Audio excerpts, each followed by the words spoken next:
नमस्कार, मी अश्विनी। बघा, देव हा भावाचा भुकेला आहे। देवाला आपण किती साध्या मनाने, किती श्रद्धेने त्याची उपासना करतो आहोत हे देव बघत असतो। तुम्ही किती किंवा कशा प्रकारे तुम्ही देवाची पूजा करता आहात हे देव बघत नाही। तुम्ही किती मनाने, किती श्रद्धेने देवाची पूजा करताय हे देव बघतो। तर अगदी साध्या सोप्या पद्धतीने तुम्हाला कळेल अशा भाषेमध्ये आज आपण घटस्थापना कशी करायची हे बघणार आहोत। अगदी मंत्रा स्तोत्रासहित आपला घटाची स्थापना कशी करावी, घट कसा बसवावा, देवीच्या मूर्तीवरती पंचामृताने शुद्ध जलाने स्नान कसे घालावे, हे सर्व मंत्र स्तोत्रासहित मी आज तुमच्यासोबत माहिती शेअर करणार आहे। अगदी सगळी माहिती तुमच्यासोबत आज शेअर करणार आहे। तर आजचा हा व्हिडिओ आपल्या घटस्थापनेविषयी आहे, तर तो तुम्ही नक्की बघा। आणि तुम्ही जर चॅनलवरती नवीन असाल तर चॅनलला लाईक, शेअर आणि सबस्क्राईब नक्की करा, जेणेकरून असेच नवनवीन व्हिडिओ तुम्हाला लवकरात लवकर बघायला मिळतील। चला तर मग आजच्या आपल्या या व्हिडिओला सुरुवात करूया। नमस्कार, मी अश्विनी। स्वागत आहे तुमचं सर्वांचं स्वामी माऊली चॅनलमध्ये। तर आजच्या व्हिडिओमध्ये आपण घटस्थापना ही कशी करावी याबद्दलच माहिती जाणून घेणार आहोत। तर सर्वात आधी आपण घटस्थापनेचा शुभ मुहूर्त कोणता आहे, घटस्थापना ही कोणत्या दिवशी होणार आहे याविषयी माहिती जाणून घेणार आहोत। नवरात्रोत्सव दरवर्षी अश्विन शुद्ध प्रतिपदेला सुरू होत असतो आणि तो अश्विन शुद्ध नवमीला समाप्त होत असतो। यंदा नवरात्रोत्सव हा 22 सप्टेंबर पासून सुरू होणार आहे। याच दिवशी घटस्थापना ही आपल्या प्रत्येकाच्या घरोघरीही होत असते। नवरात्र उत्सव समाप्ती ही 30 सप्टेंबरला नवमी असून यंदा 1 ऑक्टोबरला महानवमी ही असणार आहे। तर महानवमी 1 ऑक्टोबरला असल्याने यंदा हा उत्सव 10व्या दिवशी संपणार आहे। तर आता आपण नवरात्रीच्या या पहिल्या दिवशी घटस्थापनेचा शुभ मुहूर्त कोणता आहे हे आपण बघणार आहोत। बघा, सोमवारी 22 सप्टेंबर 2025 या रोजी सकाळी 6:09 वाजेपासून ते सकाळी 8:06 हा मुहूर्त असणार आहे। आणि अभिजित मुहूर्त हा सकाळी 11:49 पासून ते दुपारी 12:38 या काळामध्ये तुम्ही घटस्थापना जी आहे तर ती करू शकता। तर बघा, नवरात्री जो उत्सव आहे तर तो 22 सप्टेंबर पासूनच सुरू होणार आहे। 22 सप्टेंबरला आपल्याला घटाची स्थापना करायची आहे। या दिवशी घरोघरी घटाची स्थापना ही केली जात असते। तर आपण या कालावधीमध्ये देवी भगवतीची ही विधिवत पूजा करत असतो, मंत्रोपचार यांचे पठण करत असतो, ग्रंथ यांचे पठण करत असतो। यासोबतच अखंड दिवा आपण तेवत असतो। हा अखंड दिवा आपण संपूर्ण 9 दिवसांच्या कालावधीमध्ये तेवत असतो, त्याची पूजा आपण करत असतो। तर आता आपण आज बघणार आहोत की घटाची स्थापना कशी करायची, घट कसा बसवायचा याबद्दलची संपूर्ण माहिती मी तुमच्यासोबत आजच्या व्हिडिओमध्ये शेअर करणार आहे, तर ती नक्की बघा। तर बघा, बऱ्याच ठिकाणी घट हा जो आहे तर घटावरती एखादी प्लेट ठेवली जाते, त्यावरती तांदूळ ठेवला जातो आणि त्यावरती जी आपली देवीचा टाक असतो तर तो झोपवला जातो आणि त्याची पूजा संपूर्ण 9 दिवसांमध्ये जी आहे ती केल्या जात असते। आणि बऱ्याच ठिकाणी अशा प्रकारे नारळ जो आहे तो घटावरती ठेवला जातो। तर आता आपल्याकडे जशी पद्धत असेल त्यानुसार आपण घटाची जी स्थापना आहे ती करायची आहे। तर बघा, नवरात्री उत्सवाला अवघे काहीच दिवस बाकी आहे। थोड्याच दिवसात आता नवरात्र सुरू होणार आहे। तर देवीच्या 9 रूपांची, विविध रूपांची आपण या नवरात्रीमध्ये पूजा अर्चा करत असतो। आपल्या हिंदू धर्मानुसार हा एक मोठा सण उत्सव असल्याने या काळामध्ये देवीची विधिवत पूजा केली जात असते। 9 दिवसांचे नवरात्र व्रत अनेक जण या कालावधीमध्ये बघा करत असतात। घटस्थापनेने या उत्सवाची सुरुवात जी आहे ती होत असते आणि दसऱ्याच्या दिवशी नवरात्रोत्सव जो आहे तर तो संपत असतो। तर बघा, महिषासुर राक्षसाचा वध करून देवी दुर्गाने वाईटावर विजय मिळवला होता। याच कारणास्तव देवी दुर्गाला देवीच्या 9 विविध रूपांची पूजा आपण या नवरात्रीमध्ये करत असतो। स्त्री शक्तीचा जागर करणारा उत्सव म्हणून नवरात्री उत्सवाकडे पाहिले जात असते। या कालावधीमध्ये स्त्री शक्तीला खूप असा मान दिला जातो। त्याचप्रमाणे नवरात्रीमध्ये प्रत्येक दिवशी देवीच्या 9 विविध रूपांची पूजा केली जात असते। देवीचे मंत्र, स्तोत्र यांचे पठण केले जात असते। नवरात्र उत्सवाच्या पहिल्या दिवशी घटस्थापना जी आहे तर ती केली जात असते। तर यंदा आपण बघितल्याप्रमाणे 22 सप्टेंबर रोजी घटस्थापना जी आहे तर ती होणार आहे। बघा, हे संपूर्ण 9 दिवस जे आहे तर या 9 दिवसांमध्ये आपल्या घरामध्ये जे आहे ते देवीचे घट बसलेला असतो, देवी घटावरती बसलेली असते। आणि त्यानंतर दसऱ्याच्या दिवशी या घटाचे विसर्जन आपण करत असतो। आणि यंदा नवरात्र उत्सव हा केव्हा होणार आहे आपण बघितलेच आहे। आता आपण घटस्थापना कशी करायची, त्याची विधिवत पूजा कशी करायची त्यासोबतच त्याचबरोबर आपण जे धान्य पेरत असतो तर त्यामुळे आपलं धन जे आहे ते अगदी चांगल्यारीत्या आणि छान असं हिरवगार कसं येईल याकडे आपण लक्ष देत असतो। तर सर्व स्त्रियांना असं वाटत असतं की आपलं जे धन आहे तर ते छान असं हिरवगार व्हावं आणि दाटसर यावं, प्रत्येक महिलेची इच्छा असते। तर त्याबद्दल सुद्धा आज आपण माहिती जाणून घेणार आहोत। तर सर्वात आधी घटस्थापना कशी करायची हे आपण बघणार आहोत। आधी बघा, घटस्थापना करण्यासाठी मी इथे एक चौरंग घेतलेला आहे। चौरंग जर नसेल तर तुम्ही त्याऐवजी पाट देखील घेतला तरी देखील चालेल। तर त्यानंतर या चौरंगावरती मी एक पिवळं वस्त्र अंथरून घेते। आता याऐवजी तुम्ही लाल, केशरी किंवा मग दुसरं कुठलंही वस्त्र किंवा एखादं पीस जरी ठेवलं तरी देखील चालेल। तर मी अशा प्रकारे इथं पिवळं वस्त्र ठेवून घेतलं आणि त्यानंतर आपल्या कुलदेवीचा जो फोटो असेल तर तो फोटो आपल्याला ठेवून घ्यायचा आहे। तर मी इथे कुलदेवीचा फोटो जो आहे तर तो ठेवून घेणार आहे। जगदंबा मातेचा फोटो आहे तर तो मी ठेवणार आहे आणि त्यानंतर देवीच्या फोटोला आपल्याला हार घालून घ्यायचा आहे किंवा मग हार तुम्ही जर हार केलेला नसेल तर त्याऐवजी एखादं फूल जरी अर्पण केलं तरी देखील चालेल आणि देवीला हळदी, कुंकू, अक्षदा ह्या अर्पण करायच्या आहे। तर सर्वात आधी बघा, आपल्याला अखंड दिवा प्रज्वलित करून घ्यायचा आहे। तर मी इथे उजव्या बाजूला अखंड दिवा लावण्यासाठी थोडे तांदूळ टाकून घेते। तांदळाची रास आपल्याला ठेवायची आहे। तर आता तुम्ही तांदळाचं स्वस्तिक देखील काढू शकता किंवा मग अशा प्रकारे अष्टदल सुद्धा काढू शकता।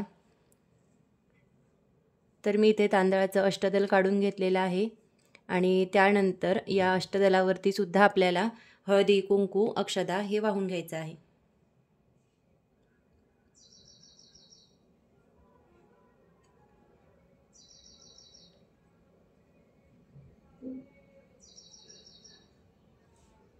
त्यानंतर हे अष्टदल काढलेल्या तांदूळावरती आपल्याला दिवा जो आहे तर तो ठेवून घ्यायचा आहे। तर इथे बघा, दिवा मी एका वाटीमध्ये ठेवून घेते।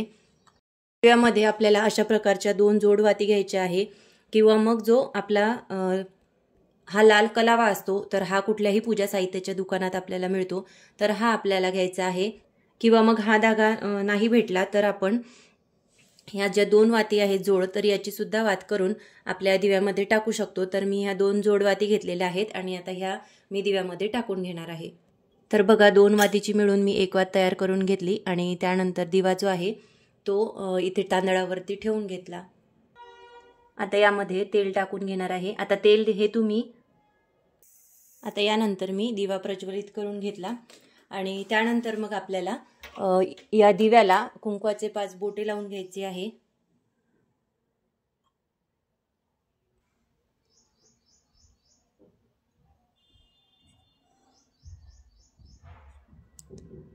सर्वमंगल मांगल्ये शिवे सर्वार्थ साधिके शरण्ये त्र्यंबके गौरी नारायणी नमोस्तुते।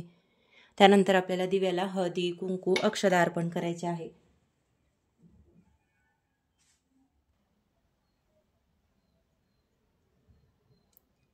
श्री दीपदेवताभ्य नमः पुष्पम समर्पयामी। आता आपला दिवा प्रज्वलित करून झालेला आहे। त्यानंतर आपल्याला श्री स्वामी स्तवन म्हणायचे आहे 1 वेळा आणि त्यानंतर एक माळ आपल्याला श्री स्वामी समर्थ या मंत्राचा जप करायचा आहे।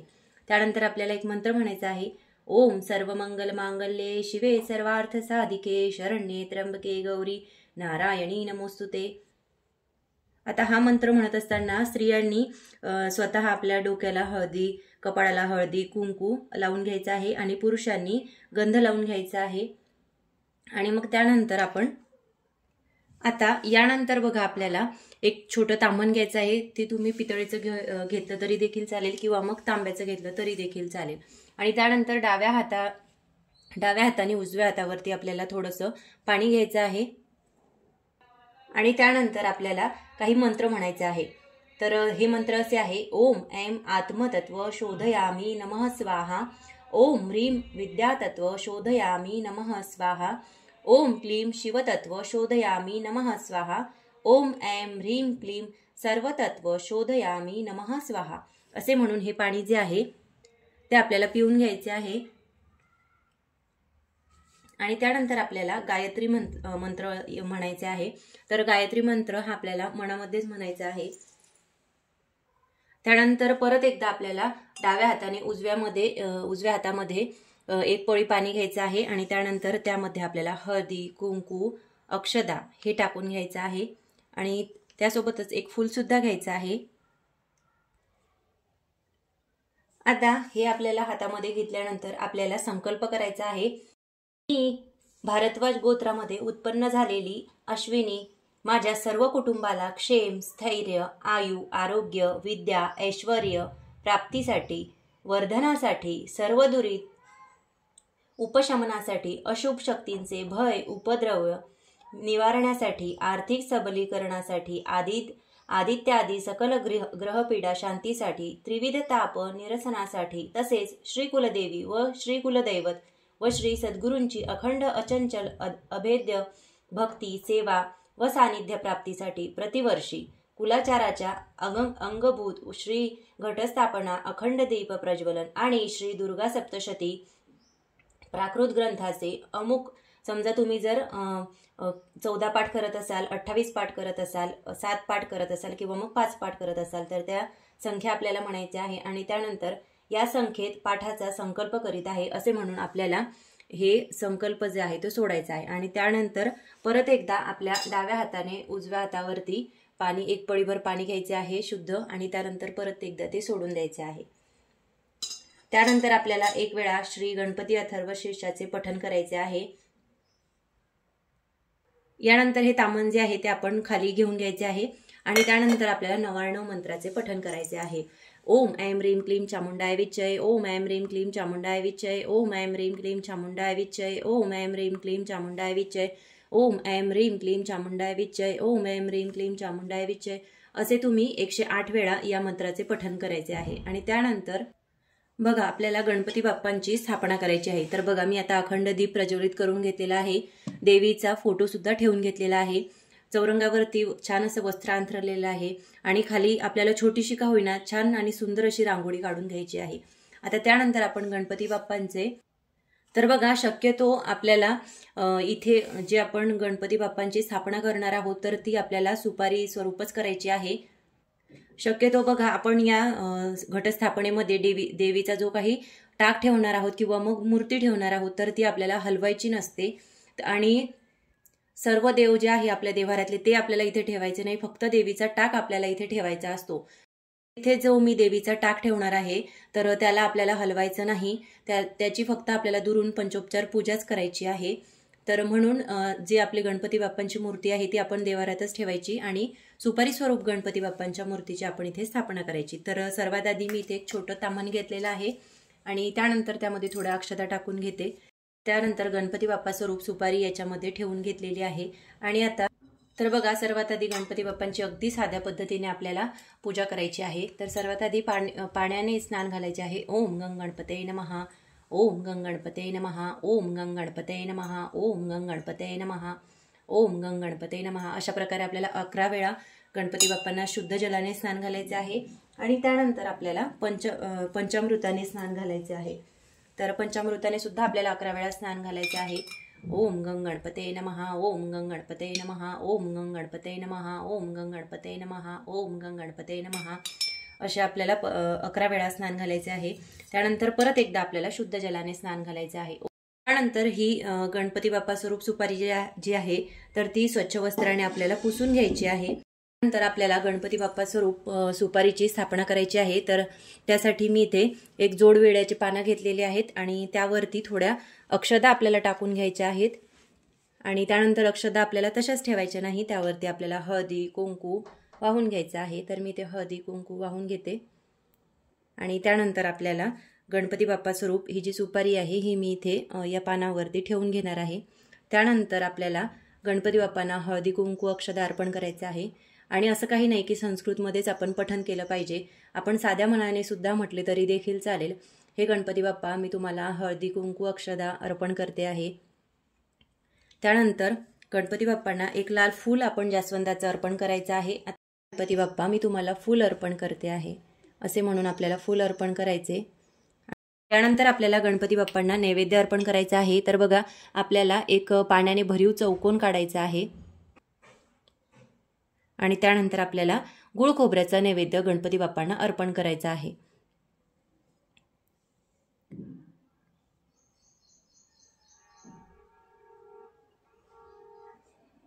आता यानंतर आपल्याला घटस्थापनेसाठी बघा एक प्लेट घ्यायची आहे। आता तुम्ही ही पितळेची घेऊ शकता, तांब्याची घेऊ शकता किंवा मग स्टीलची घेतली तरी देखील चालेल। तर मी अशा प्रकारची इथं पितळेची प्लेट घेतलेली आहे।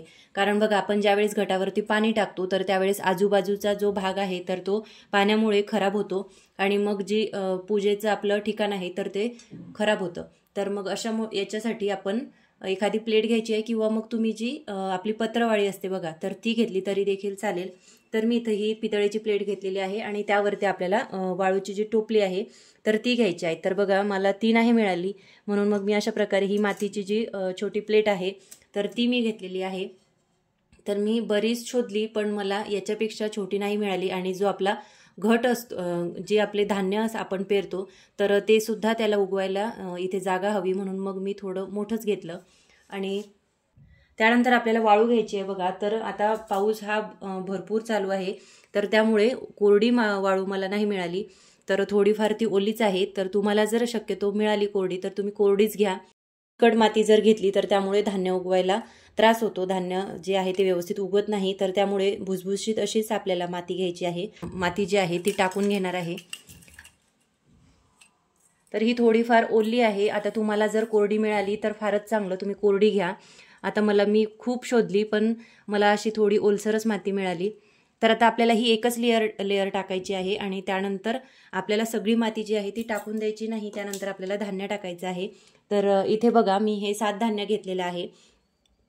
ह्याच्यामध्ये मूग आहे, ज्वारी आहे, त्यानंतर गहू आहे, तीळ आहे, हरभरा आहे आणि मका आहे आणि तांदूळ आहे। तर अशा प्रकारचे हे मी सप्तधान्य घेतलेलं आहे। आता बऱ्याच ठिकाणी 9 धान्य घेतात किंवा मग 11 धान्य सुद्धा घेत असतात।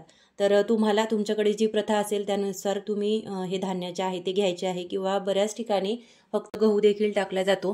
तर तुमच्याकडे जशी प्रथा असेल त्यानुसार तुम्ही टाका। तर बघा हे सर्व धान्य जे आहे ते मी एकत्रित करून घेते आणि त्यानंतर हे धान्य जे आहे ते आपल्याला अगदी थोडं थोडं टाकायचं आहे। तर बघा असा घट आपल्याला घ्यायचा आहे। बऱ्याच ठिकाणी बघा काळा घट सुद्धा घेतला जातो आणि बऱ्याच ठिकाणी लाल घट सुद्धा घेतला जातो। तर बघा घटाला आपल्याला खालून वरच्या दिशेला 5 वेळा कुंकुवाने असे बोटे ओढायचे आहे आणि त्यानंतर हळदीने सुद्धा। तर बघा एकदा कुंकुवाने आणि एकदा हळदीने अशा प्रकारे मी इथे कुंकवाचे आणि हळदीचे बोटे काढून घेणार आहे। तर बघा हा जो घट आहे आपला तर हा आता मी ही जी आपण माती टाकून घेतलेली आहे तर त्यामध्ये ठेवून घेते। त्यानंतर बघा हा जो कलावा आहे तर हा आपल्याला बांधून घ्यायचा आहे। आता बऱ्याच ठिकाणी नाही बांधत आणि बऱ्याच ठिकाणी बांधतात। तर आता आपल्याकडे जशी प्रथा असेल त्यानुसार आपण हा कलावा जो आहे तो बांधून घ्यायचा आहे। ओम ऐं ह्रीं क्लीं चामुंडाय विच्चे, ओम ऐं ह्रीं क्लीं चामुंडाय विच्चे। बघा हा कलावा मी आता एकदाच बांधलेला आहे किंवा मग तुमच्याकडे जर बऱ्याच ठिकाणी 3, 5, 7, 9 अशा विषम संख्येमध्ये याचे वेढे दिले जातात। तर आपल्याकडे जशी प्रथा असेल त्यानुसार आपण हा कलावा जो आहे तो या घटाला बांधायचा आहे। तर बघा आपल्याला जर हा कलावा नाही मिळाला तरी याऐवजी आपण साधा पांढरा धागा जरी बांधला तरी देखील चालेल। तर बघा एकदा कलावा बांधून घेतल्यानंतर घट जो आहे तो व्यवस्थित आपल्याला स्वास्तिक जे आहे ते समोरच्या दिशेने येईल अशा प्रकारे आपला घट जो आहे तर तो व्यवस्थितरित्या बसवून घ्यायचा आहे। आता आपल्या घटामध्ये आपल्याला डायरेक्ट पाणी टाकायचे नाही, त्यामध्ये आपल्याला थोडे थोडे असे एखाद्या फुलाच्या सहाय्याने पाणी शिंपडायचे आहे। यानंतर बघा घटामध्ये आपल्याला पाणी टाकून घ्यायचे आहे। तर मी इथे घटामध्ये पाणी टाकून घेते। आता बघा याच्यामध्ये आपल्याला नारळ सुद्धा ठेवायचा आहे। तर एकदम पूर्ण घट इथपर्यंत वरपर्यंत आपल्याला नाही भरायचा, थोडा खाली ठेवायचा कारण आपल्याला त्याच्यामध्ये नारळ पण ठेवायचा आहे। आणि त्यानंतर 1 रुपयाचे नाणे टाकायचे आहे आणि त्यानंतर एक सुपारी टाकायची आहे आणि त्यानंतर आपल्याला हळदी कुंकू अक्षदा हे वाहून घ्यायचे आहे। ओम ऐं ह्रीं क्लीं चामुंडाय विच्चे, ओम ऐं ह्रीं क्लीं चामुंडाय विच्चे, ओम ऐं ह्रीं क्लीं चामुंडाय विच्चे। त्यानंतर एक फूल सुद्धा आपल्याला याच्यामध्ये टाकून घ्यायचं आहे। त्यानंतर या घटावरती बघा आपल्याला 5 पाने ठेवून घ्यायची आहे। बघा तुम्ही 5 पाने ठेवू शकता किंवा मग 7 देखील ठेवू शकता किंवा मग बऱ्याच ठिकाणी 9 ठेवण्याची सुद्धा पद्धत आहे। आता तुमच्याकडे जशी पद्धत असेल त्यानुसार तुम्ही विड्याची पाने याच्यावरती ठेवून घ्यायची आहे। आता विड्याची पाने जर नाहीच मिळाली तर आपण आंब्याची पाने ठेवायची आहे आणि त्यानंतर या पानांना बघा मी इथे 5 पाने घेतलेली आहे आणि प्रत्येक पानाला हळदी कुंकू हे वाहून घेते आणि त्यानंतर ही जी पाने आहे तर ही घटावरती मी ठेवून घेणार आहे। ओम ऐं ह्रीं क्लीं चामुंडाय विच्चे, ओम ऐं ह्रीं क्लीं चामुंडाय विच्चे। त्यानंतर बघा आपल्याला याच्यावरती नारळ ठेवायचा आहे। तर नारळाला बघा मी छान असं कुंकू आणि हळद लावून घेणार आहे। आता यावरती आपण स्वस्तिक सुद्धा काढून घेणार आहोत मागच्या बाजूला। आणि त्यासोबतच बऱ्याच जणी बघा या नारळाला देवीचा मुखवटा सुद्धा लावला जातो आणि त्यासोबतच देवीला साडी सुद्धा म्हणजे घटाला साडी सुद्धा नेसवली जाते। तर करा तुम्ही, पण जेव्हा आपण साडी नेसवतो ना तर त्यावेळेस जी साडीचा जो खालचा काठ आहे तर तो आपल्या घटाला लागणार, या खालच्या धनाला लागणार नाही याची आपल्याला काळजी घ्यायची आहे, कारण आपलं धन जे आहे ते व्यवस्थित उगवत नाही। म्हणून मग साडी जी आहे ती शक्यतो आपण थोडी वरतीच देवीला नेसवायची आहे। अशा प्रकारे आपण करू शकतो। तर बघा इथे छान असं हळदी आणि कुंकू मी देवीला लावून घेतलेलं आहे। तर अशा प्रकारे बघा आपल्याला याच्यामध्ये नारळ ठेवून घ्यायचा आहे। बघा नारळाला कोणी कोणी डोळे पण लावतं, जसं देवीसाठी आपण डोळे येतात, नाक असतं त्याच्यासोबत। तर अशा प्रकारे देवीला आपण नाक डोळे हे लावू शकतो, पण आपण शक्यतो जपूनच करायचं आहे, कारण बघा घटाला आपल्याला हात लावायचा नसतो। 9 दिवस आपल्याला घटाला दुरूनच त्याची पूजा करायची असते। तर त्यामुळे तुम्ही जे काही डेकोरेशन करणार आहात ते व्यवस्थित आपल्याला करायचं आहे। तर बघा एकदाच जो आपल्याला घट हलवायचा असेल तर तो आपण मागे जिथं तुम्हाला ठेवायचा असेल तिथं तुम्ही ठेवून घ्या, कारण पुढचे 9 दिवस आपल्याला या घटाला हलवायचं नसते, त्याला आपल्याला हात लावायचा नसतो। त्यामुळे एकदाच जिथे तुम्हाला घट ठेवायचा आहे तिथे तुम्ही ठेवून घ्या। त्यानंतर बघा आता आपल्या घटाची स्थापना तर झालेली आहे, पण घटाची स्थापना झाल्यानंतरही आपल्याला आपल्या देवीच्या टाकाची किंवा मग देवीची मूर्ती असेल तुमच्याकडे तर त्याची सुद्धा आपल्याला स्थापना करायची आहे। तर त्यासाठी बघा मी अशी 2 जोड विड्याची पाने घेतलेली आहे, ज्याला आपण खाऊची पाने म्हणतो। तर ही पाने मी घेतलेली आहेत, यावरती आपल्याला देवीच्या मूर्तीची किंवा टाकाची स्थापना करायची आहे। तर इथे स्थापना करण्यासाठी बघा सर्वात आधी आपल्याला देवीच्या मूर्तीवरती आपल्याला प्रथम शुद्ध जलाने, त्यानंतर पंचामृताने आणि त्यानंतर परत एकदा शुद्ध जलाने स्नान घालायचे आहे। तर बघा फार असं काही नाही की संस्कृतमध्येच आपण पठण केलं पाहिजे, आपण अगदी मनोभावे मराठीत जरी पठण केले तरी देखील चालेल। आपण आपल्या कुलदेवीचा जो मंत्र आहे त्याचे पठण करायचे आहे, किंवा मग नवार्णव मंत्राचे सुद्धा तुम्ही पठण करू शकता। ओम ऐं ह्रीं क्लीं चामुंडाय विच्चे, ओम ऐं ह्रीं क्लीं चामुंडाय विच्चे, ओम ऐं ह्रीं क्लीं चामुंडाय विच्चे, ओम ऐं ह्रीं क्लीं चामुंडाय विच्चे। अशा प्रकारे आपल्याला मंत्र म्हणायचा आहे। त्यानंतर पंचामृताने मी स्नान घालते। ओम ऐं ह्रीं क्लीं चामुंडाय विच्चे, ओम ऐं ह्रीं क्लीं चामुंडाय विच्चे, ओम ऐं ह्रीं क्लीं चामुंडाय विच्चे, ओम ऐं ह्रीं क्लीं चामुंडाय विच्चे, ओम ऐं ह्रीं क्लीं चामुंडाय विच्चे, ओम ऐं ह्रीं क्लीं चामुंडाय विच्चे। आता त्यानंतर परत एकदा शुद्ध जलाने स्नान घालायचे। ओम ऐं ह्रीं क्लीं चामुंडाय विच्चे, ओम ऐं ह्रीं क्लीं चामुंडाय विच्चे, ओम ऐं ह्रीं क्लीं चामुंडाय विच्चे, ओम ऐं ह्रीं क्लीं चामुंडाय विच्चे, ओम ऐं ह्रीं क्लीं चामुंडाय विच्चे। त्यानंतर आपल्या देवीची जी मूर्ती आहे ती आपल्याला स्वच्छ कपड्याने पुसून घ्यायची आहे। त्यानंतर बघा हे तामन जे आहे ते मी खाली काढून घेते, आणि त्यानंतर जे आपण 2 जोड विड्याची पाने घेतली होती तर ती आपल्याला घ्यायची आहे। ती इथे आपल्याला चौरंगावरती मांडून घ्यायची आहे, आणि यावरती तुमच्याकडे अशा प्रकारे देवीची मूर्ती असेल किंवा मग टाक असेल किंवा मग तेही नसेल तर तुम्ही आपल्या देवी स्वरूप एखादी सुपारीची तुम्ही स्थापना करू शकता। तर बघा आता विड्याची पाने मी ठेवून घेतली। त्यानंतर त्यावरती मी थोड्या अक्षता टाकून घेते, आणि त्यानंतर त्या अक्षता आपल्याला तशाच पांढऱ्या नाही ठेवायच्या, त्यावरती हळदी कुंकू आपल्याला वाहून घ्यायचं। ओम ऐं ह्रीं क्लीं चामुंडाय विच्चे, ओम ऐं ह्रीं क्लीं चामुंडाय विच्चे। त्यानंतर त्यावरती आपल्याला आपल्या आपल्याला देवीची पूजा करायची आहे। त्यासाठी आपल्याला सर्वात आधी हात जोडून एक मंत्र म्हणायचा आहे। ओम सर्वस्वरूपे सर्वेशे सर्वशक्ती समन्विते भयेभ्यस्त्राहि नो देवी दुर्गे देवी नमोस्तुते। हा मंत्र आपल्याला हात जोडून म्हणायचा आहे। आता ज्यावेळेस आपण देवीच्या मूर्तीवरती मूर्तीला स्नान घालत असतो तर त्यावेळेस आपण देवीच्या मूर्तीवरती अभिषेक करत असतो, देवीला स्नान घालत असतो किंवा टाकाला स्नान घालत असतो। तर त्यावेळेस आपल्याला 16 वेळा श्री सुक्तमचे पठण करायचे आहे, आणि 16 वेळा जर आपल्याला नसेल जमत तर 1 वेळा केले तरी देखील चालेल, किंवा मग मंत्राचे सुद्धा पठण केले तरी देखील चालेल। आपल्या कुलदेवीचा जो मंत्र असेल त्याचे तुम्ही पठण करायचे आहे, आणि देवीच्या मूर्तीवरती किंवा टाकावरती आपल्याला स्नान घालून घ्यायचे आहे। आता बघा तुम्ही जर मूर्तीऐवजी टाक ठेवत असाल तर तो आपल्याला देवीचा टाक जो आहे तो झोपवून ठेवायचा आहे, आणि त्यानंतर टाकाची आपल्याला पंचोपचार पूजा करायची आहे। तर त्यासाठी सर्वात आधी बघा आपल्याला हात जोडून ध्यान करायचे आहे। नमो देवे महादेवे शिवाये सतत नम, नमः प्रकृते भद्राये नियता प्रणाता स्म तामः।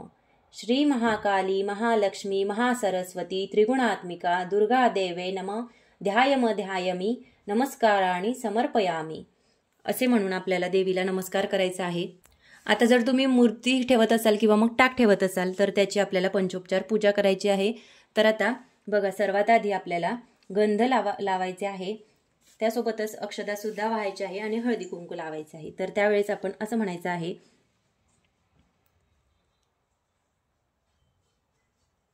श्री महाकाली महालक्ष्मी महासरस्वती त्रिगुणात्मिका दुर्गा देवे नमो विलेपर्णम चंदनम समर्पयामी अलंकारार्थे अक्षतां समर्पयामी।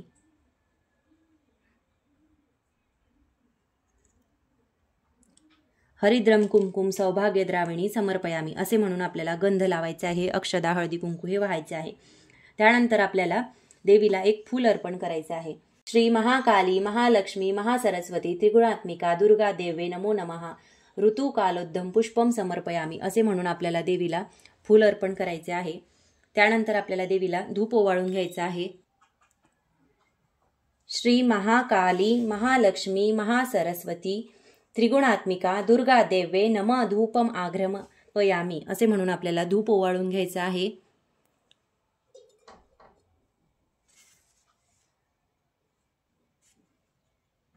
यानंतर आपल्याला देवीला दीप ओवाळून घ्यायचा आहे। श्री महाकाली महालक्ष्मी महासरस्वती त्रिगुणात्मिका दुर्गा देवे नमो दीपम दर्शयामी असे म्हणून आपल्याला दीप ओवाळून घ्यायचा आहे। बघा, आपण जो अखंड दिवा लावलेला आहे तो आपण उचलायचा नाही, आपण दुसरा दिवा लावून घ्यायचा आहे आणि त्याने आपल्याला देवीला ओवाळायचं आहे।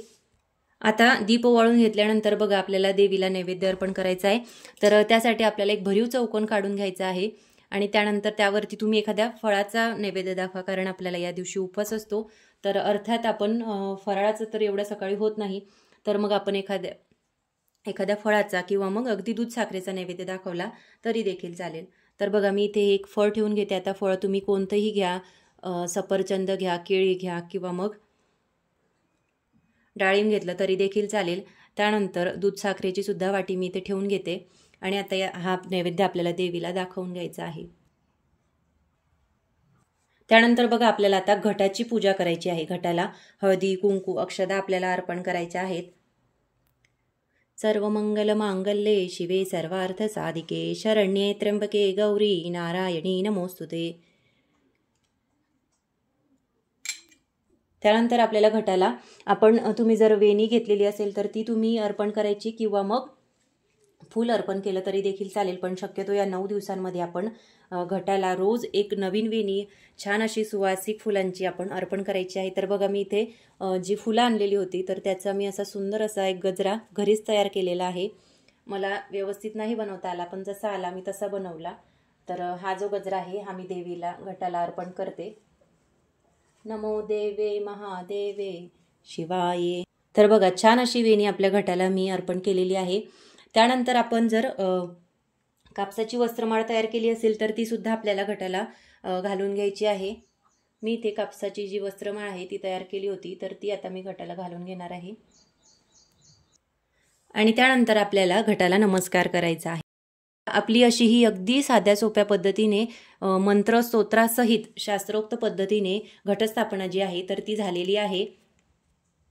आता सर्वात महत्त्वाचं बघा, संपूर्ण 9 दिवस आपण घटाला 9 माळा ह्या अर्पण करत असतो आणि 9 नैवेद्य सुद्धा 9 दिवसांचे हे आपण अर्पण करत असतो। तर बघा, सगळ्यात पहिल्या दिवशी जी आहे ती आपल्याला विड्याच्या पानाची माळ जी आहे ती अर्पण करायची असते। तर बघा, अशी ही विड्याच्या पानाची माळ जी आहे तर मी ती तयार करून घेतलेली आहे। बघा, ही माळ बऱ्याच ठिकाणी 7 पानांची असते किंवा मग बऱ्याच ठिकाणी 9 पानांची सुद्धा केली जाते। तर अशा प्रकारे विड्याच्या पानाची ही माळ जी आहे ती आपल्याला तयार करून घ्यायची आहे। तर बघा, अशा प्रकारची 7 पानांची 9 पानांची किंवा मग 11 पानांची माळ जी आहे ती तुम्ही विणून घ्यायची आहे किंवा मग त्याला तुम्ही गाठी सुद्धा मारून घेऊ शकता आणि अशा प्रकारे छान अशी माळ जी आहे ती आपली तयार करायची आहे। आता बघा, ही माळ आपल्याला घटाला अशा प्रकारे अर्पण करायची आहे जेणेकरून या माळेचा आपल्या या घटाला स्पर्श झाला पाहिजे। तर अशा प्रकारेच ही माळ जी आहे ती आपल्याला अर्पण करायची आहे।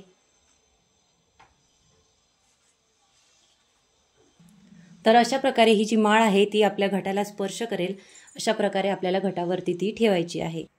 तर बघा ही जी माळ आता मी तुम्हाला अर्पण करून दाखवली, पण ही अर्पण करत असताना आपल्याला एक मंत्र म्हणायचा आहे, तो मी तुम्हाला सांगते। ओम मा माले महामाये सर्वशक्ती स्वरूपिणी चतुर्वर्ग त्वयी न्यस्त तन्मानने सिद्धिदा भव, या मंत्राचे आपल्याला पठण करायचे आहे। आणि त्यानंतर ही माळ जी आहे ती आपल्याला घटावरती बांधायची आहे। त्यानंतर आपल्याला ही विड्याची माळ जी आहे ती पहिल्याच दिवशी बांधायची आहे। त्यानंतर प्रत्येक दिवशी वेगवेगळी माळ ही आपल्याला घटावरती बांधायची आहे। यानंतर बघा आपल्याला देवीची रोज आरती करायची आहे। सकाळ संध्याकाळ आपल्याला देवीची आरती करायची आहे। बऱ्याच ठिकाणी बघा 9 आरत्या सुद्धा केल्या जातात आणि बऱ्याच ठिकाणी 11 आरत्या सुद्धा केल्या जातात। आता तुमच्याकडे जेवढ्या आरत्या केल्या जात असतील नवरात्रीमध्ये तेवढ्या तुम्ही करा, पण शक्यतो आपण या नवरात्रीमध्ये 5 आरत्या तुम्ही तरी किमान नक्की करा।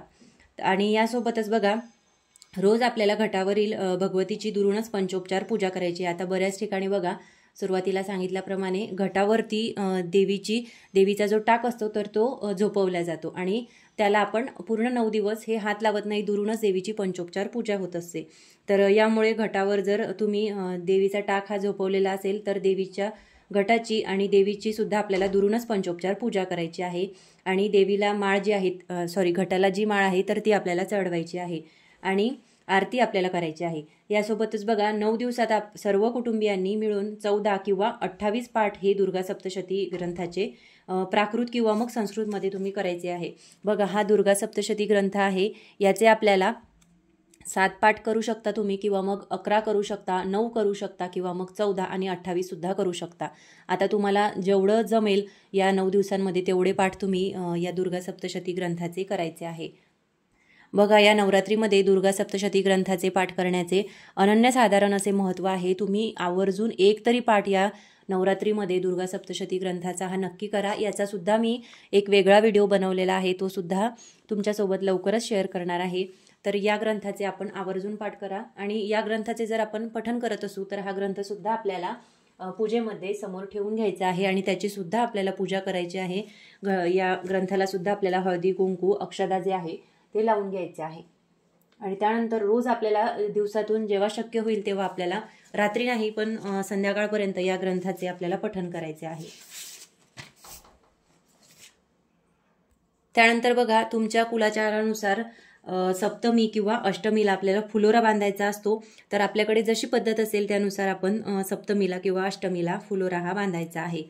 ती करून झाल्यानंतर मंत्रपुष्पांजली करायची आणि त्यानंतर आपल्याला हात जोडून देवीला प्रार्थना करायची आहे की हे देवी, मी साध्या मनाने तुझी पूजा केली आहे, तुझी पंचोपचार पूजा मी केलेली आहे, कृपा करून ती स्वीकार करावी आणि पूजेदरम्यान माझ्याकडून जर काही चूक झाली असेल तर त्याबद्दल मला क्षमा करावी, अशी क्षमा आपल्याला देवीला मागायची आहे। आणि मी अज्ञानाने जी पूजा केलेली आहे तर कृपा करून ती मान्य करा आणि माझ्यावरती माझ्या घरांवरती तुमचा कृपा आशीर्वाद असाच कायम राहू द्या, अशी आपल्याला प्रार्थना करायची आहे। तर घटस्थापनेबद्दल अशी ही छोटीशी माहिती होती जी तुमच्यासोबत शेअर करायची होती। तर आजचा हा व्हिडिओ तुम्हाला कसा वाटला हे कमेंट करून मला नक्की सांगा आणि तुम्ही जर चॅनलवरती नवीन असाल तर चॅनलला लाईक शेअर आणि सबस्क्राईब नक्की करा, जेणेकरून असेच नवनवीन व्हिडिओ तुम्हाला लवकरात लवकर बघायला मिळतील। भेटूया अशाच एका नवीन व्हिडिओसोबत, तोपर्यंत श्री स्वामी समर्थ।